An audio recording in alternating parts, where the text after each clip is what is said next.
a presença das mulheres na profissão, que é muito mais marcante do que na Alemanha. Foi uma coisa que já me impressionou muito quando eu cheguei aqui no Brasil.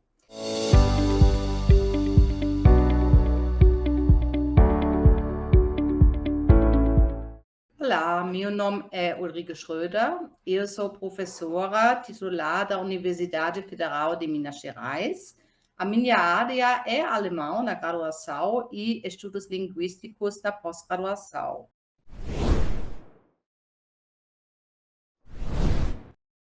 Eu estudei comunicação, né? Estudos germânicos e psicologia, então nada de línguas românicas ou algo assim. Eu aprendi a língua portuguesa por acaso, né? Após ter passado férias em Portugal e aí eu me encantei com o país. Decidi aprender português e passar um ano lá. Eu fui para Porto, que estava naquela época dentro do programa de intercâmbio da minha universidade. E lá eu tive a oportunidade de conhecer diversos intercambistas de diferentes países, né, incluindo também brasileiros. E aí eu me impressionei realmente com o estilo comunicativo, o estilo de vida, o que eles falaram do Brasil. E eu percebi, então, uma oportunidade única de integrar minha formação acadêmica com experiências internacionais e decidi ir para o Brasil para realizar um estudo de campo para meu mestrado. Durante esse período, eu decidi estender minha estadia e fazer um doutorado que não estava dentro dos meus planos anteriormente, né? Aí eu passei um período de pesquisa na USP, né? Eu queria aprofundar ainda mais o meu conhecimento para o doutorado. Esse período no Brasil foi fundamental para reorientar, inclusive, minha carreira acadêmica. Após um ano em São Paulo, durante o doutorado, eu tive a oportunidade de conhecer o representante durante essa época, né, do DAD, e isso me possibilitou conhecer novas oportunidades de profissão. Ao retornar, eu foquei, então, né, os meus esforços nessa direção, quer dizer que eu comecei a me envolver, né, a me formar em alemão também como língua estrangeira para poder me candidatar a uma posição como leitora. Após a candidatura, eu fui aprovada em um concurso para uma vaga de leitora na UFMG. 3 anos depois, né, em 2006, surgiu a oportunidade de participar de um concurso para professor adjunto, no qual eu fui aprovada em primeiro lugar. E então, atualmente, eu continuo trabalhando na interseção entre língua e cultura, né, com foco maior na comunicação intercultural, na interação. E esse caminho profissional realmente tem sido extremamente gratificante e desafiador para mim, eu adoro, né?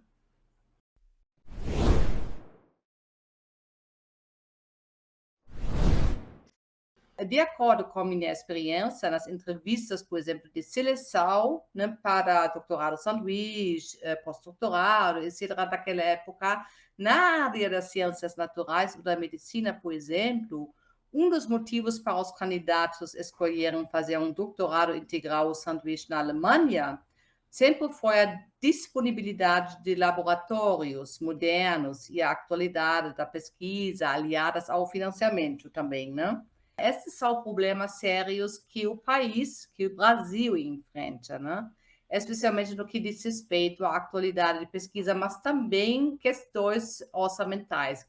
Por outro lado, eu acho que uma motivação muito forte para um pesquisador, para um professor alemão aqui no Brasil é também necessária, que há temas extremamente atraentes para pesquisar aqui, como, por exemplo, a biodiversidade do país. Já na minha área, né, a linguística, o Brasil é lá, né, de 154 línguas, o que demonstra o enorme potencial do país, né? Além disso, observo, né, que o como são criadas cada vez mais redes internacionais e cooperações, apesar dos obstáculos. Uma outra questão é o salário, né? O salário para professores é muito mais atrativo e estável né, aqui no Brasil do que em outros países latino-americanos. Outra questão é a presença das mulheres na profissão. Mulheres que realmente são professoras, mulheres que têm cadeira, né? Que é muito mais marcante do que na Alemanha. Foi uma coisa que já me impressionou muito quando eu cheguei aqui no Brasil. Pois é uma polêmica lá, né? E já falando sobre isso, apesar dos desafios, claro, né, que existe aqui no Brasil, né, como populismo político, né, que sempre existe, independente do lado, mas tem esses tópicos da homofobia, do racismo presente em certos grupos da sociedade, em certos extratos, às vezes até nas famílias. O clima nas universidades brasileiras é, de modo geral, muito democrático, muito humanista, muito tolerante, né? Muito aberto à diversidade. E também pegando agora a perspectiva da Alemanha, né? Olhando para a situação na Alemanha, né? Sinceramente acho que a educação, né, está passando por uma queda enorme.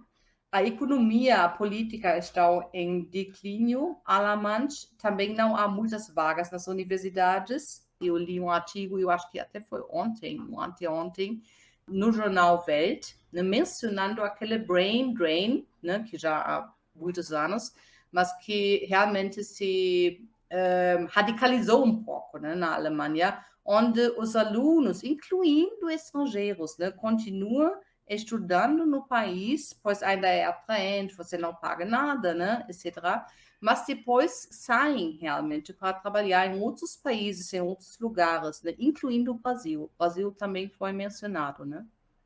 A gente observou uma crise muito forte em termos econômicos durante a pandemia, né? Eu também estava um pouco com medo, naquela época, estive um pouco com medo, mas em comparação a outros países, não só da América Latina, consegue se manter estável de certa forma, né? E o salário, realmente, desde que eu cheguei, não sofreu muitas, não foi muito abalado, na verdade, de jeito nenhum, né? Então, realmente tem uma estagnação. O salário nas universidades públicas, o salário nas universidades privadas, inclusive, né? Ainda é um salário muito bom se você olha para outros países. Eu acho que Chile ainda tem um sistema relativamente estável, mas os outros países da América Latina realmente não têm. E o outro fator, né, a situação da mulher, que eu acho que não é só em termos de que tem um balanço muito bom, né, entre mulher e homem com relação às cadeiras, né? Eu também já estive em muitas bancas de concurso, etc., etc. Não tem diferença. Inclusive, a gente estuda isso também, estilos comunicativos, né?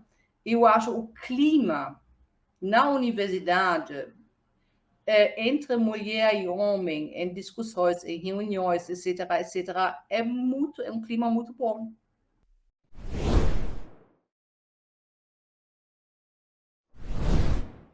Atualmente, as teorias clássicas, vamos começar por aí, né, no campo da comunicação intercultural, estão um pouco fora de moda, mas isso não me importa muito quando dá para aplicá-las, e a gente nunca deveria esquecer os fundadores. E aí, o fundador, né, dos estudos da comunicação intercultural, o Edward Hall, ele introduziu um conceito, e o conceito de culturas de alto e de baixo contexto. E eu acredito que essa observação se aplica muito bem a algumas situações encontradas no Brasil em comparação com a Alemanha. Na Alemanha, tudo é explícito.